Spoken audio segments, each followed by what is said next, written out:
Hello, everyone, and welcome back to The Doctor Will See You Now. As we make our way through this year, and despite the changes that seem to yet again be upon us, the wonderful thing is that we are able still to meet online, and we're able from Newcastle Noir to bring you the authors that would have been appearing with us in Newcastle for 2020. And hopefully we'll be returning for 2021 if we can get this virus under control. So it gives me great pleasure to introduce to you Robert Craven. Hello, Robert. Welcome to the consultation. Good morning, Doctor, and thank you for inviting me. It is a pleasure. It is a pleasure. Now, just to let viewers know, I first met Robert last year at Bloody Scotland, and I hope people have managed to catch this year's Bloody Scotland online. But last year, there for people doing the pitch, and there was Robert. And after listening to Robert's pitch, it made perfect sense for me to go up and say, Robert, please will you appear at Newcastle Noir in our Fresh Blood panel. So I'm so glad that you've been able to join us here online for this, because I'm keen for people to find out about you and find out about your writing. Well, thank you, Jackie. No problem, no problem. Now, first of all, just to say that you didn't set off life as a writer. I've read that you were a musician and a journalist. Tell us a little bit about your past. Well, I bought a bass guitar in 1984, and being a complete old metalhead, I decided to learn all the Black Sabbath songs, and I wound up playing for 10 or nearly 11 years around Dublin and around Holland and the UK, playing with virtually everything from heavy metal to punk to a Latin American band. I had a great summer playing in 1988, 89, just playing rumbas and marimbas and the whole lot. So I toured and I played and I did quite well out of it. But the road life really wasn't for me, to be absolutely honest. So how I came to actually come about writing was that on my 40th birthday, I had a bucket list and I wanted to write a book. So I sat down and over the space of nearly 3 years, wrote my first real novel, which was Get Lennon, and that was the start of the Eva series. So yeah, it kind of just went that way. It was I enjoyed the process of sitting down, pulling old diaries, looking back, and trying to, I suppose you could, an early form of research almost. And from that, I devised a book that never really went anywhere, but I got the discipline and the sort of dedication to do that from there. From that, and I wonder to what extent your journalist experience, how much does that, or has that played out in enabling you to become maybe a disciplined writer? Well, I trained with, I have a diploma in journalism. What I did find is that I would write small pieces and send them in. What I would do often is talk to other bands. And through that, I now do independent music reviews where people, unfortunately, one of the beauties is that by writing these reviews, I get some amazing CDs sent to me and musics and links. And that kind of keeps me writing, kind of prevents the writer's block. So I've always wanted to write for Rolling Stone. You know, if the fairy godmother arrived tomorrow and waved the wand, I'd just like to write for Rolling Stone magazine. But I've had a few pieces independently released and some blogs. So one of the wonderful things of this is I've grown a whole new circle of friends and connections through the music industry that I thought I'd left behind, but it still keeps coming back to you. That is fascinating, the way history just sort of like comes Oh back yeah, again. it's circular. Yeah. It's crazy. And I'm back in touch with people I haven't seen in 27, 28 years, and we're all sort of still there doing it. Yeah, beautiful, beautiful.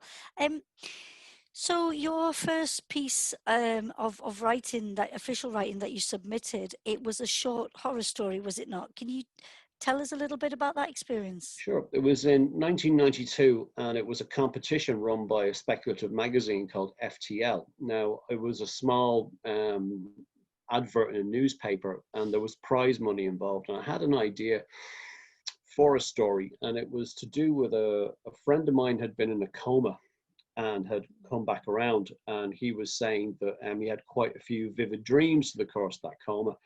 And some of his experiences I wove into a kind of horror short story, which I then submitted in, and it came third or fourth, and I didn't win any money, but it did get published. I remember getting the letter from the magazine editor saying, congratulations, you made it into the top 7 stories, and we've assigned an illustrator to illustrate the piece. So when I saw the finished magazine, it was all with the artwork that I pictured plus the story. It was an amazing feeling. I have to admit, it was one of the most landmark moments in my life. When you get a letter like that and then you see it in print, it becomes a bug. You go chasing that buzz again, and I think that's what drives a lot of writers. I don't think it's to do with the money. It's to do with that sense of achievement that you've reached out, and whether it's a piece of poetry or a horror short story or even just a blog, that you get a recognition and an acceptance of that. And I think that's what drives writers more than anything else. That constant moment of connection, that little bit of, I suppose, communion's a bit irreverent, but it is a word that you would think about. It's a connection of souls. And after that, I was always kind of interested in writing after that. Now, 1992 right up to 2005 is quite a long gap, but I was always having ideas and germinating, and you do have this classic example manuscript in the drawer that's never going to see the light of day. So you need some sort of spur. But what came to me was that around about 1997, 1998, a book came out called Lenin's Embalmers, written by the grandson of Ilya Zabarsky, who was Lenin's embalmer. And there's this tiny footnote that said that at the start of Operation Barbarossa, the very first thing Stalin instructed in 1941 was to move the entire mausoleum on train to a secret location in the Urals. So that's like a light bulb goes off. So I did a bit more digging around, and it's only mentioned 3 or 4 times in other history books. And I thought, well, what would happen if the Germans decide to send a crack unit in to snatch this for a propaganda coup? So suddenly then you've got, okay, I've got a German unit, but they have to be kind of, you can't send them in with the SS, you've kind of got to delineate. They're all bad, but who's worse than the other? So then I did the classic kind of setup where the SS and the German Alpine Corps go in, get the mausoleum, but the Alpine Corps gets shafted. And suddenly you've a race against time to get back, retrieve the mausoleum, at the same time save the day. So I had this idea and I wrote it down. And halfway through it, an interpreter came into it, and she spoke both Polish, German, and Russian. And after the first draft, I sat back and looked at it and said, it's a bit predictable. It's crash bang wallop, the eagle has landed. But what if I made the translator the central character? And completely unexpected, the whole book flipped thereafter, and I created this character called Ava Molinar. And I've managed to get 5 very good books out of it, in very good in the sense that I thoroughly enjoyed it, but that an awful lot of women readers really engaged with her, liked her, rooted for her. I mean, she's no particular superpowers, but she's a survivor. And I just thought it makes a slight spin on the wartime book. And I was conscious all the time of the demographic that a lot of women did enjoy reading it. And that's important, I think. You have to be conscious of that. Very, very much so. And it's a perfect moment for us to stop for a little minute and consider Ava a little bit more. And I wonder, over the course of the novels, so Get Lenin, Zinman, A Finger of Night, Hollow Point, and Eagles Hunt Wolves, you get through that trajectory. For anybody who's not had the pleasure, I wonder, without too many spoilers, of course, could the way that she evolves in the books,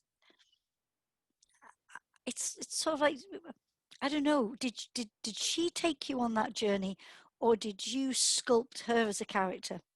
Well, that's a good question, actually. I would say, oh, well, my wife always jokes I'm more in love with Eva sometimes, but I think she took me on the journey, because I was asked, how do you write a woman character? But, I don't look at gender at all. Yeah, You yeah, put yeah. a person in an extreme situation.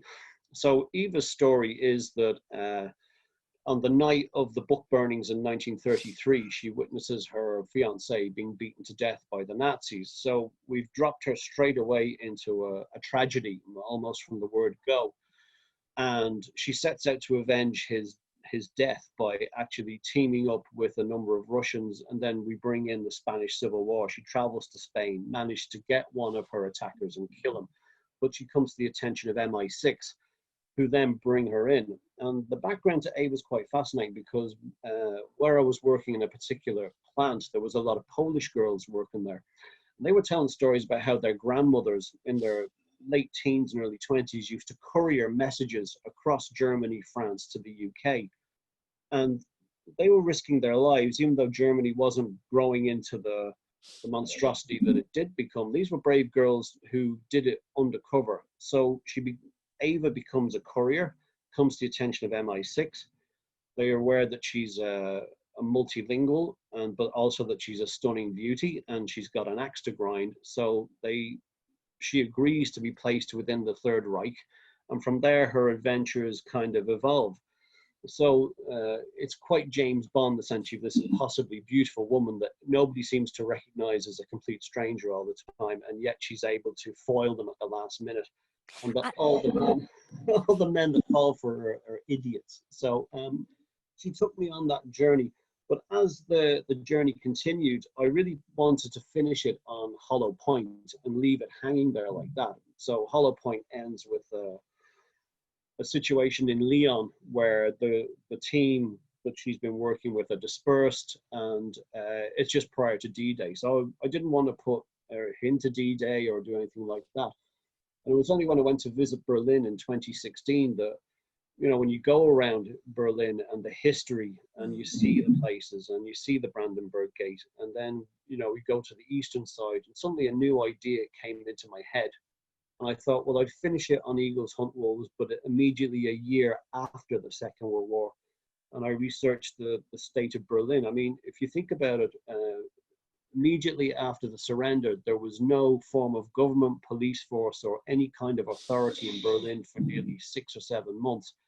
And nobody knows really what happened other than we know the Russians went amok. But you have that big gap where you can go, right, I can put Ava in there and we can take her on a new adventure. And Eagles Hunt Wolves evolved from that, where you have the Allies who were breaking up still hunting down Nazis.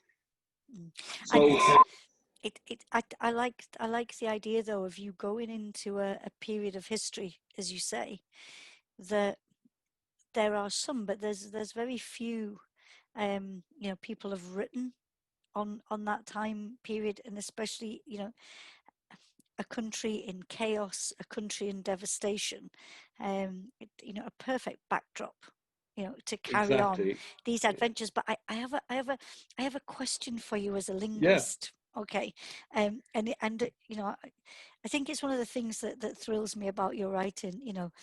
To have a translator and interpreter as the main protagonist. It's like yes. Um, are you a linguist yourself? And no, I'm to my shame. I'm trying to learn French at the moment. I've decided, to set myself another goal. So I've been doing 6 months of sort of Duolingo French lessons. So I'm brilliant. getting kind of familiar. I would like to speak another language, but no. But I know, well, my wife speaks 3 or 4 languages. My sister-in-law speaks about 5 languages. So I think without being a little too kind of sexist, women seem to have a better feel for languages. They seem to grasp things much faster. And I'm sure, there's people out there who can speak 4 or 5 languages. I don't have a great ear for it. Maybe I'm just a bass player. I don't know. But Ah, but but I but just, Robert, there's a great link between music and language, patterns yeah, and things like that. So I'm sure your French will come on beautifully. yeah, I think just that idea of somebody with those skills that definitely are linked with language learning and being able to communicate in different languages, you know, and that becoming this I don't know, this agent that she is. Yeah, yeah, yeah, I just think that was fabulous. I also think you know, not realizing why it was you set off with Get Lenin, and of course then it's setting you in that historical period, yeah. and I just wondered if you hadn't come across that story, I wonder would you. Is there another historical period that fascinates you and that you would set a series in? Well, yeah, I'm fascinated by Victorian England, and I'm big fan of H.G. Wells and a big fan of Arthur Conan Doyle. I think, you know, when I was about 12, I got this book, The Adventures of Sherlock Holmes, and I think I still have it, and it's dog-eared. And I actually wrote a steampunk novella called The Mandarin Cipher, and I just really enjoyed writing that. It was a joy to write, and it's a bit of I enjoyed that particular part of history, but I read an awful lot of Conan Doyle. So, you know, had Get Lennon not happened, I probably would have certainly caught the tide of steampunk. I came in, I think, a little late on the Mandarin Cipher, but it was a real joy to read. But I'm also fascinated by the 20s and 30s. So take me now, if you will, because the book jacket that first attracted my attention to your work was The Road of a Thousand Tigers. Yeah, Yep. This one here. that one there. Yeah, I don't know whether it was the green. I'm not sure, but it really, you know, you. There are so many book jackets out and about, and at the time, it really caught my attention. So first of Yeah. all, you create a new protagonist in there, Sebastian Holt.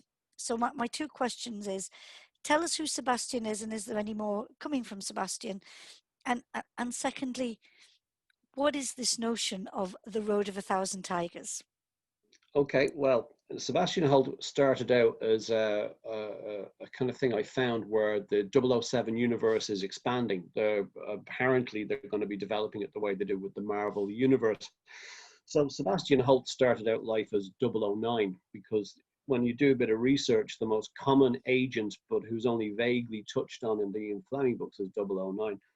So I sent my premise into the Ian Fleming Society because obviously you have to be very Of course. careful. Mhm. And good job I did because I got a long list of what I could not do back from them because you'd wander into, obviously it's a very successful franchise. It's a vast copyright minefield. So I got a list of what I could do, and I got a list of what I couldn't do. So what I did was I took I removed MQ, removed all of that, but found the Middle Eastern desk, which was a lesser known department during the 40s, and I put him in there. So Sebastian Holt started out life as a double O, but he became an independent agent. So how that story evolved was I was fascinated mostly by the history of Burma. Again, you're kind of mining down into it. So it kicks off with him being almost a mercenary in Suez during the Suez crisis, and an operation goes wrong. He then retires to Cambridge, where he teaches small arms training to the diplomatic corps who are traveling out to Israel, Palestine, Iran, Iraq, Transjordan. And I actually met a guy who did do that for a living. He did train diplomats to use small arms fire. I thought, wow, great. So we've got this guy. He's going to do this. And the premise is very simple. An agent has gone missing in Paris who's an American. The British thinks he's turned. The Americans want them to go do it. And because Sebastian Holt is this phenomenally wealthy individual, because he comes from a very good background, travels to Paris. Once again, the operation goes slightly askew. He meets a French journalist who isn't who she claims to be and finds himself in Tel Aviv in a showdown with Russian agents. And again, it was just a real sort of page turner, homage to Bond, but the earlier Ian Flemings. I mean, From Russia with Love is a great book. Mm. Dr. No is a great book if you park the racism, but I mean, it's Yes, still a yes. great book. So it's a homage to that era. And I do have an idea for another Holt, but you know, it won't be till next year. But you know, It's very enjoyable. The problem is it's kind of a male protagonist writing from a male protagonist. I haven't done it in a while, so I had to sort of really think. And he's got to be a sympathetic character as well. You have to like him. I think yes, Bond is of a certain era, but I think Fleming always wrestled with that kind of character as well to make him more likable. So that's how. On the Road of a Thousand Tigers, it's based in Burma. It's to do with Burmese rubies, and there is a kind of a line from a poem where you're on the road of a thousand tigers through to Burma. So I just lifted that line. But I designed the cover. I found this wonderful piece of clip art on Creative Commons and just put a very very basic font on it. But it was a good read and a very enjoyable way to write it. It's kind of Bond but realistic. You know, there's no big fancy gadgets. There's no.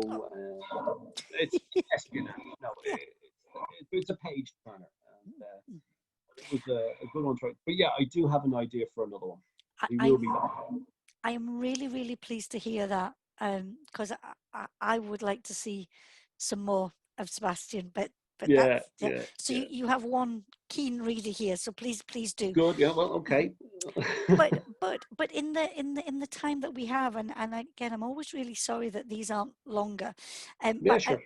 I wonder, could you tell us about though the project that you're working with now, and that hopefully will see the light of day soon? Well, I've done my first crime detective procedural book, and it's on a working title of A Kind of Drowning.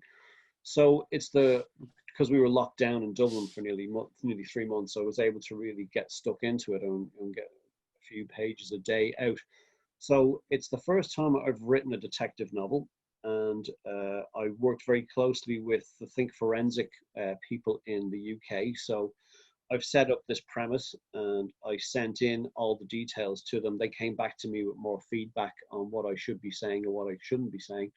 And then I just got notice back just prior to chatting to you that they've rubber stamped and okayed all the procedural end of it. So that's one hurdle over.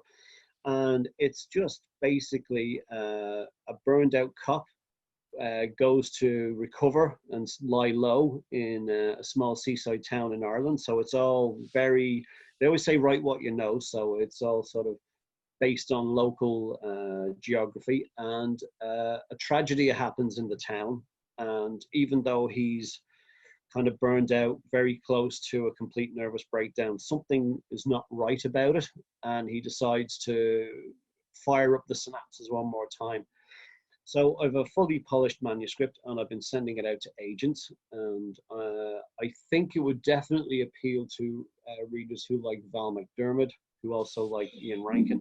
He's a very brusque kind of character. He's in the middle of a crisis, but you have to sort of like him and root for him in the end. And it's a complete departure because there's no heroics, there's no crash bang wallop, there's no glamour to this guy. He's almost an anti-hero in every possible way.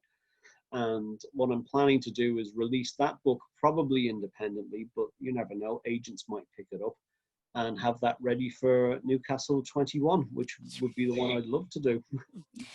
Well, we would love that to happen, and look forward to seeing that book in print. I just have a question though. So, police procedural. Yeah. Is it a contemporary setting? Yeah. It is a contemporary setting. It's modern day. It is. When you were developing this story, though, being somebody who has immersed himself, in the past, those historical details, did you miss that aspect of the writing? I did, would you believe? I missed almost not having a stack of history books or Yeah. going over to the library. It's a good challenge, actually. I think you should always, as a writer, go outside your comfort zone where you can. And writing about modern day, I suppose, they say, well, it's a cliche, but all fiction's historical fiction anyway, because you age it the moment you produce it. But Yes.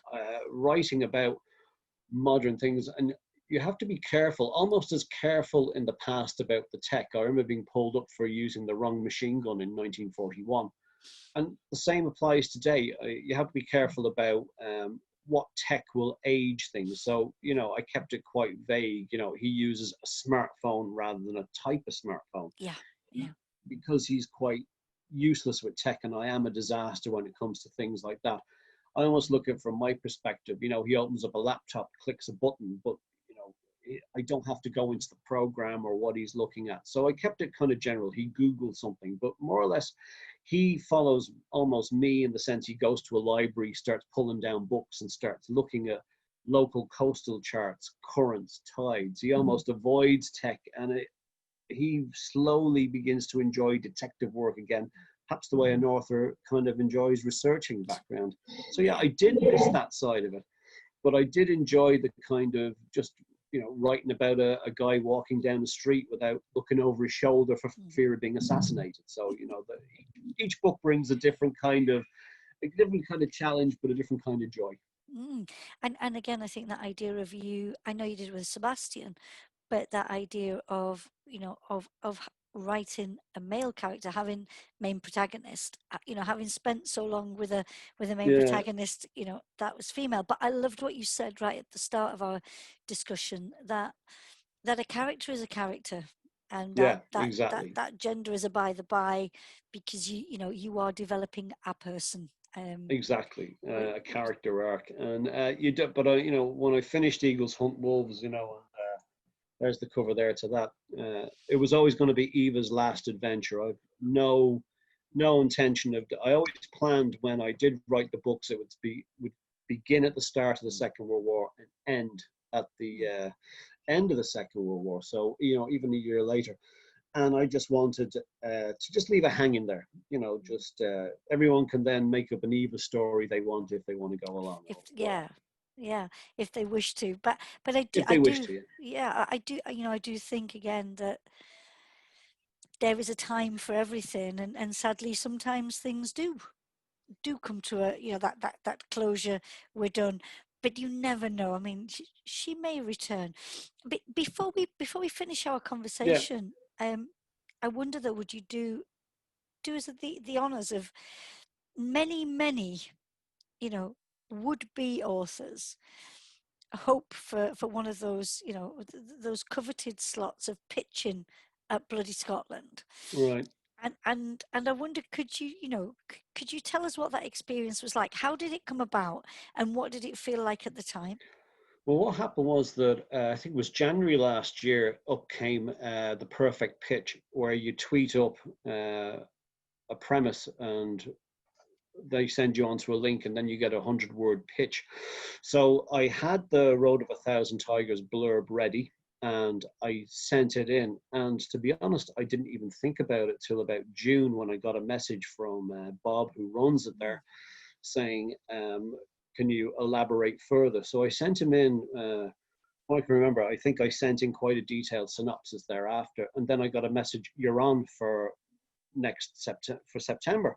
So I couldn't believe it when I'll be absolutely honest, it is a shock, because you're thinking, okay, you've been plowing along at this particular level, and now suddenly you're going to another country to pitch your story.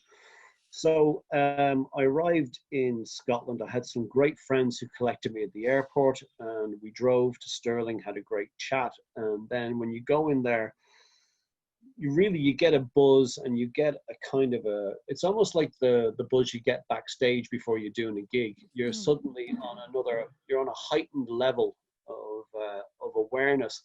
And Jane, I think, who was the main agent there, said, you're on first. So that was a bit of a shock. But what I did do was that it was a bit of mischief on my part. I deliberately kept the pitch to 2 minutes, and I timed it for 2 minutes. So as you know, when you're in that room, there's a gentleman there with a stopwatch, and if you go over 3 minutes, the sound goes dead. So I figured I had 2 minutes to sell Holt to a crowd, and you know, it's a bit weird. I don't actually remember delivering the pitch, but I do remember the round of applause at the end. And then, of course, Susie was up beside me next, and she delivered an amazing pitch. And you watched everybody do it.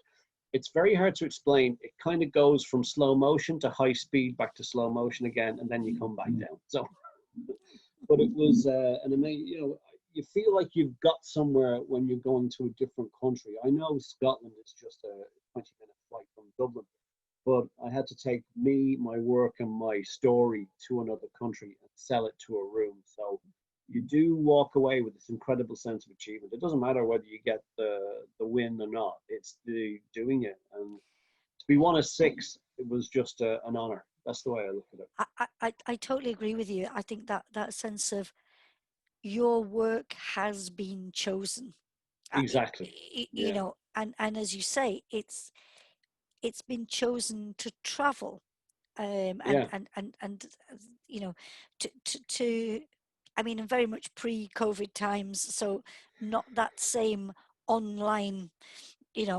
out to the world.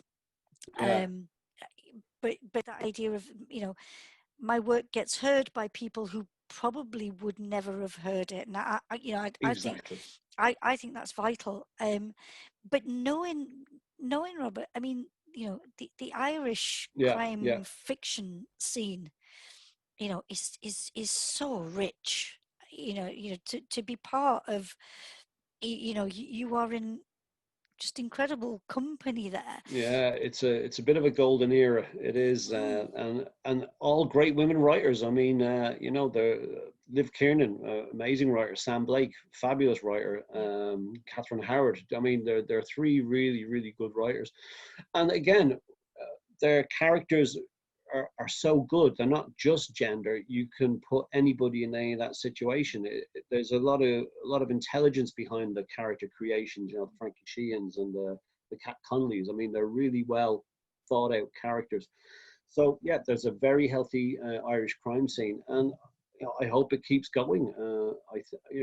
It's a bit of a club in some ways. We kind of keep kind of bumping into one another all the time at these festivals, and it's always kind of I suppose a little club at this point in time. Though I think I'm more the slightly militant punk wing, still working as an indie, but I'm kind of a I think diversity is vital. And to spread the criminal joy in yeah. whatever way, shape, or form. I really, I always buck against the notion of one size fits all, or it has to be this way in order for it to be valid. Um, Yeah. you know, I really I struggle sometimes, when they say, you have to write this way, or again, like with book covers, we've had a slight moment where we could go back into bookstores, um and there is a color combination du jour, and if Yeah. and if your Yeah. book isn't part of that color combination, then it's not part of the book to be getting hold of. And I think, seriously, how, Yeah. there are millions and millions of readers, and not everybody wants to be hooked in by a certain Yeah. thing. Yeah. So, Well, I design all my covers anyway. I do all the designs on the last batch. I have worked with designers before, and that's great at the time. But there's that bit of what I do like. One of the elements I do like about being an indie is the DIY element, where I have almost total control. If the cover's not great, well, at least I designed it. But the point is that I'm not having somebody tell me to use this cover. Now, fine, if you land a publishing deal and you sign a contract, you've cashed the check, so you got to roll with it. But I do like the idea of designing all the Ava covers. They're a bit rough and ready, but I kind of like that idea. That kind of, I'm always sort of thinking 1930s. I'm thinking the kind of 4 or 5 colors that would have been available at the time, a black and white image. And I think these days, if you give it a bit of thought, you can easily do a cover. Like, as I said, I've done all the covers for the Ava series. I did the Road of a Thousand Tigers. I did the Mandarin Cipher. All you really need is 3 good elements and a good font, and the books do just as well as the big covers and the fancy covers and the trade publications. Now, that said, if I do land a deal or I ever get a deal, if they hand me the cover and say, that's it, I'm going to say, yeah, of fine, course, because of course, of you know course the you will. market better than I do. Yeah, yeah, definitely, definitely. Now, good sir, sadly, I'm going to have to bring this consultation to a No, well, close. thank you very much for seeing me, Doctor. It is a pleasure. I just wish you all the very best with your writing. Thank Um, you. and please, whatever form or shape Newcastle Noir 2021 takes, please be part of that outfit. Yeah, I will be a pleasure to join you. Thank you so much. a total pleasure. Take care and see you soon. Yeah, Take care. Bye. bye.